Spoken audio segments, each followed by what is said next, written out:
The notification pinged on my phone during a Tuesday morning meeting. VRBO listing alert. 247 Dune Road, Montauk. My address. My beach house. The house where I'd gotten married 2 years ago, where Sarah Chin VRBO CO had given a toast about finding sanctuary in beautiful places. I clicked through. The photos were good. Mom had angles I'd never considered. She'd shot the infinity pool at sunset, the master bedroom with morning light streaming through the French doors, the chef's kitchen with staged bowls of lemons and fresh flowers. Luxury Montauk Beachfront Estate, the listing read. $8,500 per week.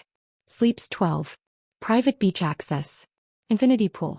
Chef's kitchen. 14 weeks were already booked. June through August completely filled. The calendar glowed green with confirmed reservations. I did the math quickly. 14 weeks times $8,500 equals $119,000 in bookings. VRBO's service fees would reduce that, but Mom was looking at roughly $95,000 in rental income. From my house. The property description was detailed. Family estate available for summer season. Owner traveling abroad for extended research sabbatical.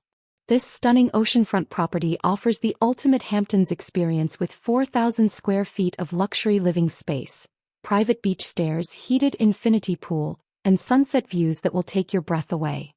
The house rules were strict. No parties, no pets, no smoking, respect the neighbors, check out by 10 a.m. sharp.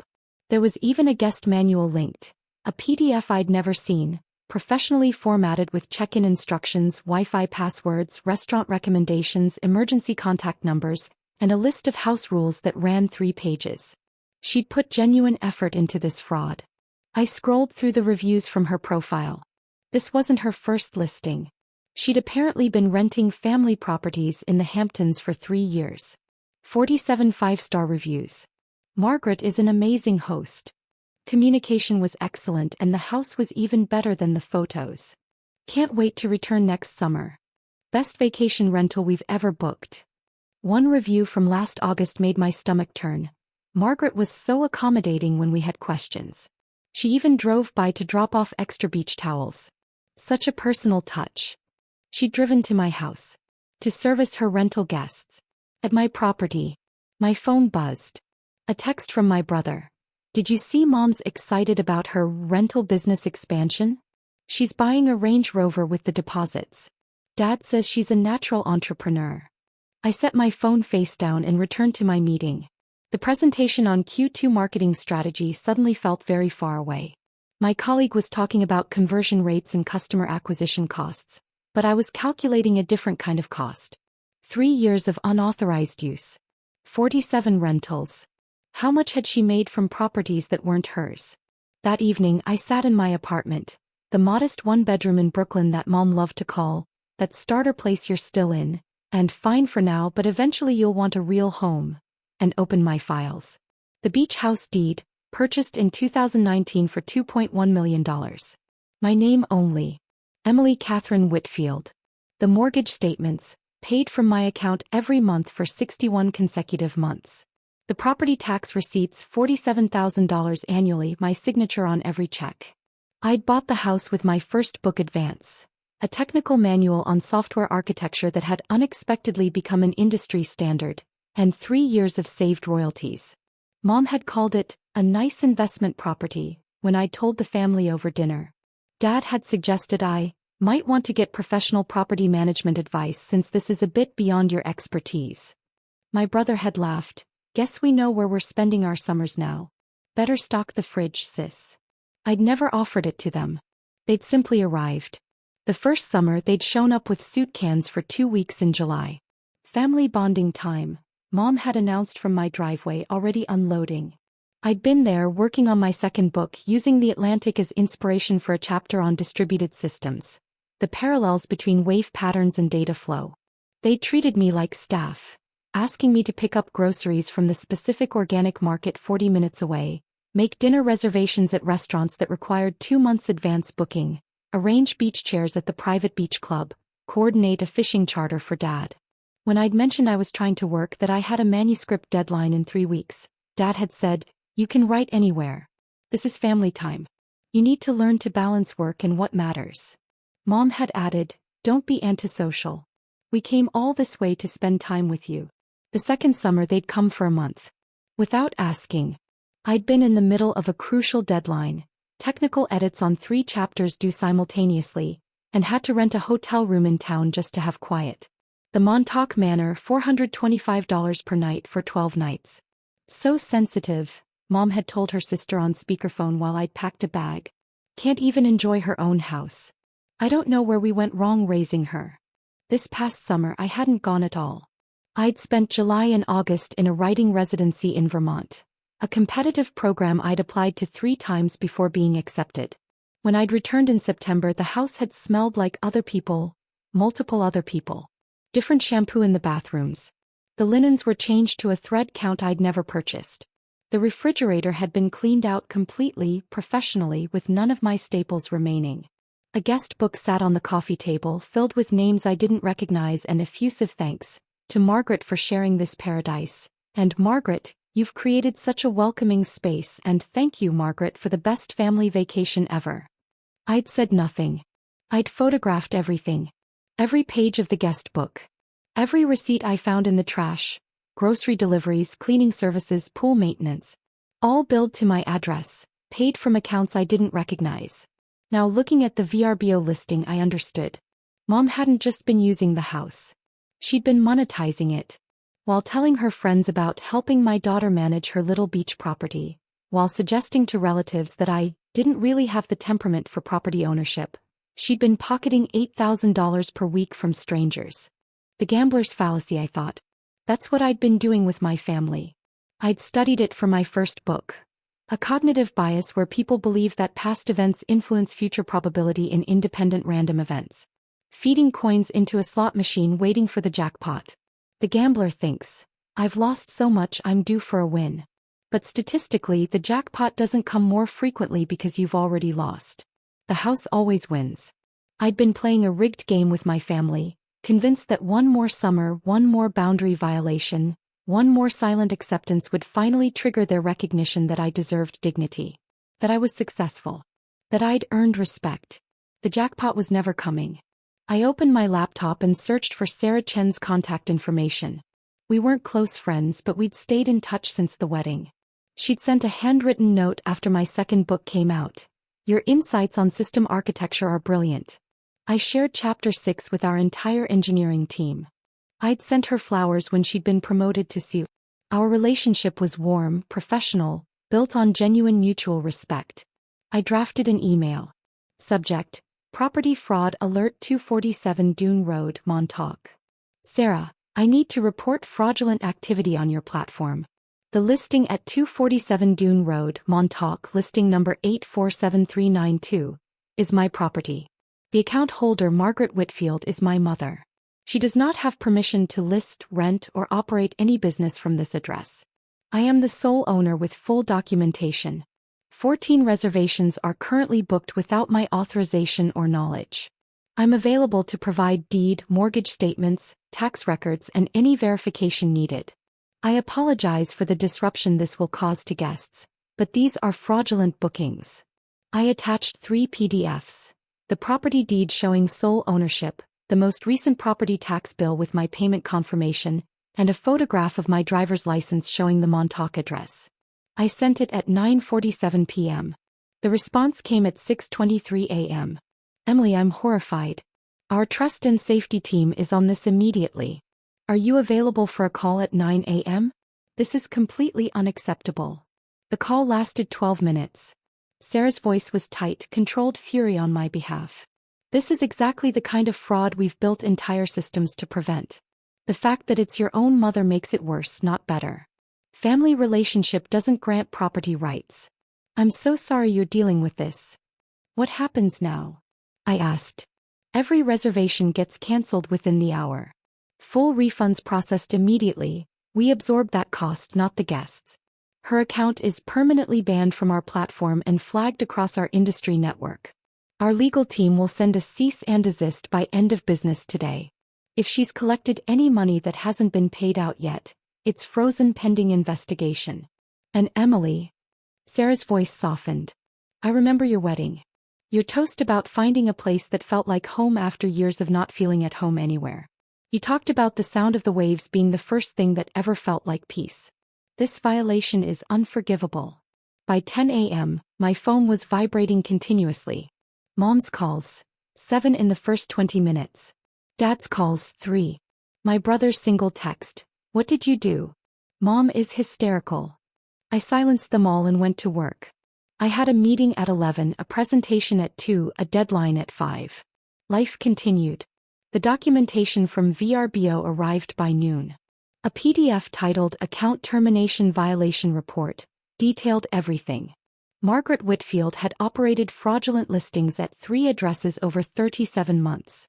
Total bookings across all properties, $347,000. Properties she'd claimed were family estates she had management authority over. None were hers. One was mine, 247 Dune Road, Montauk, 23 bookings over 3 summers. 2 belonged to distant cousins she hadn't spoken to in years but whose addresses she'd remembered from holiday cards. A ski condo in Stowe, Vermont and a lake house in Lake George, New York. She'd built an entire business on theft. A rental empire constructed on properties she didn't own, couldn't access without trespassing, and had no legal right to monetize. My lawyer called at 2 p.m.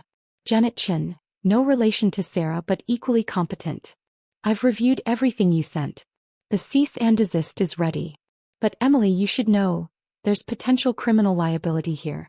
Wire fraud when she accepted payments. Theft by deception. The amounts exceed felony thresholds in New York. If you want to pursue charges. I want her to stop, I said. I want consequences that prevent this from happening again. What does that look like? Civil suit for the full rental income from your property, plus damages for unauthorized use plus legal fees. We push for restitution to the other property owners, your cousins. A restraining order preventing her from accessing the Montauk house or coming within 500 feet. Public record of the judgment so she can't do this elsewhere to anyone else. It's not criminal charges but it's permanent consequences. Do it, I said. The ghost ledger arrived in my mind fully formed that evening. I'd been reading about emotional labor, about invisible costs, about the price of family peace purchased with self-erasure. I opened a spreadsheet and titled it, The Emotional Cost Accounting What Was Really Stolen. Line item 1. Summer 2020 Family Invasion. 2 weeks of interrupted work during crucial book deadline. Tangible cost, $15,000 in lost productivity, $5,100 in hotel expenses to escape my own house. Manuscript delivered 3 weeks late, publisher relationship strained. Intangible cost, the loss of my workspace as sanctuary, the knowledge that my property wasn't safe from them. Line item 2. Every holiday discussion. 4 years of, when are you selling that beach place you can't really afford? At Thanksgiving, Christmas, Easter, 4th of July. Cost. Credibility with extended family who believed I was financially struggling, reputation as the impractical one, undermining of my professional success. Line item 3. The wedding toast they didn't mention. Mom's speech at my wedding. Emily always loved the ocean as a child. She'd collect shells for hours. No mention of the house I'd bought at 32. No acknowledgement of my success. No recognition of the achievement. Cost. Recognition, pride, celebration, the chance to be seen. Line item 4. The book club narrative. Mom's version shared over wine and book discussion. We're helping Emily manage her investment property. She's brilliant with computers but not practical about real estate. Reality. She was stealing from my investment to fund her lifestyle and reputation. Cost. My story, my truth, the right to my own narrative. Line item 5. 3 summers of assumed access. Never asking. Never offering rent. Never acknowledging ownership. Treating my $2.1 million property like a timeshare they'd earned through parenthood. Cost. Boundaries, respect, basic courtesy, the assumption that my assets were mine to control. Line item 6. That starter apartment comments. 2 years of dismissing my Brooklyn home while secretly profiting from my Montauk property. Cost. The enjoyment of my actual living space, peace in my own chosen home. Total emotional balance. Incalculable. Interest accrued. Compounding. Recovery timeline in progress. Mom appeared at my apartment on Thursday evening. The doorman called up. Margaret Whitfield is here to see you? Tell her I'm not available, I said. She says it's an emergency. Tell her to leave. She called 63 times over the next 4 days. I know because I watched the notifications accumulate, a visual representation of escalating panic. Each voicemail was a progression. Anger, disbelief, bargaining, guilt, rage again. On the 64th call I answered. How could you destroy my business? Her voice was ragged, hoarse from crying or yelling or both. Your business was fraud, I said calmly, my voice level. My house isn't your inventory. That house is family property. Your father and I raised you, we gave you the values that let you earn that money, Neither of your names appear on any legal documents, I interrupted. Not the deed. Not the mortgage. Not the insurance policy.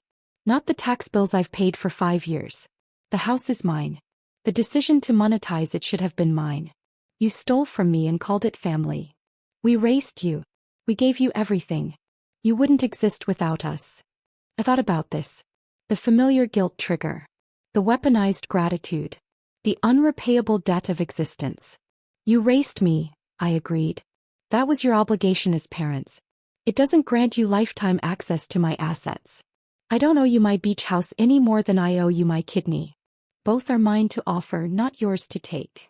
The silence stretched. I could hear her breathing, sharp and shallow. The lawyer's letter says you want $95,000, she finally said. That's what you owe in refunds to the guest whose reservations you can't honor. The civil suit is separate. That's for the 3 summers of unauthorized use, the rental income you collected from my property and damages for fraud. Different number. You're actually suing your own mother. You actually stole from your own daughter, I replied. We're both doing things we shouldn't have to do. I hung up. The procedural process took 4 months. Discovery revealed everything. Bank statements showing rental deposits to an account in her name only, text messages with guests coordinating check-ins, expenses she'd claimed as property management costs that came directly from my beach house maintenance budget. She'd even deducted repairs on her taxes, repairs to my house, claimed as business expenses for her rental operation. The IRS received a copy of everything. The cousins whose properties she'd fraudulently listed joined the lawsuit. We weren't close. I'd met them maybe 5 times in my life. But fraud has a way of creating alliances. Sarah in Vermont had 14 unauthorized bookings at her ski condo. Michael in Lake George had 9. We compared notes, shared documentation, built an airtight case. The settlement came in December. Full restitution, $95,000 to the canceled VRBO guests, paid by Mom from the sale of assets. $127,000 to me for 3 summers of fair market rental value plus damages. $43,000 split between the cousins. Legal fees for all parties. A permanent injunction barring her from the Montauk property, with criminal trespassing charges if violated. The Range Rover she'd bought with rental deposits? Repossessed in her driveway on a Tuesday morning. I changed every lock at the beach house the day the settlement finalized. New alarm system with facial recognition. Different property management company. A firm based in Manhattan with strict instructions. No access granted to anyone without written authorization from me, regardless of claimed family relationship, regardless of emergency. I spent Christmas alone in Montauk. The house was quiet except for the Atlantic's rhythm outside my windows. I cooked a small dinner, roasted chicken, roasted vegetables, a bottle of wine I'd been saving. I worked on my 3rd book in the morning, walked the beach in the afternoon, watched the sunset from the deck where I'd gotten married, where Sarah Chin had toasted to sanctuary and belonging. My phone stayed silent. No calls from Mom. No texts from Dad defending her or asking me to be reasonable. No messages from my brother asking me to let it go for the sake of family. The silence felt different now. Not like absence or abandonment or the cold shoulder. Like peace. Like the sound of waves at night. Constant, reliable, indifferent to drama. On New Year's Eve I opened my laptop and checked my accounts. The restitution payment had cleared 2 weeks earlier. My savings were the highest they'd ever been, not primarily from the lawsuit, but from 6 months of not subsidizing their assumptions about my property. The monthly drain had stopped. The emergency requests had ended. The invisible bleeding of resources had finally been staunched. I booked a trip to Kyoto in March. First class. 2 weeks. A celebration I'd been postponing for years, always finding reasons to save money, to be practical, to defer joy. The Atlantic was dark outside my windows, rhythmic and eternal. The house was mine, legally, financially, emotionally. Finally, completely mine. I thought about the VRBO listing now permanently deleted from the platform. Finally making this place earn its keep, Mom had said to her book club. She'd been right about one thing: the house did earn its keep. It taught me the difference between family obligation and property rights, between guilt and boundaries, between what I owed them and what I owed myself. The account is closed. The calendar is clear. And I am finally the only name on the deed.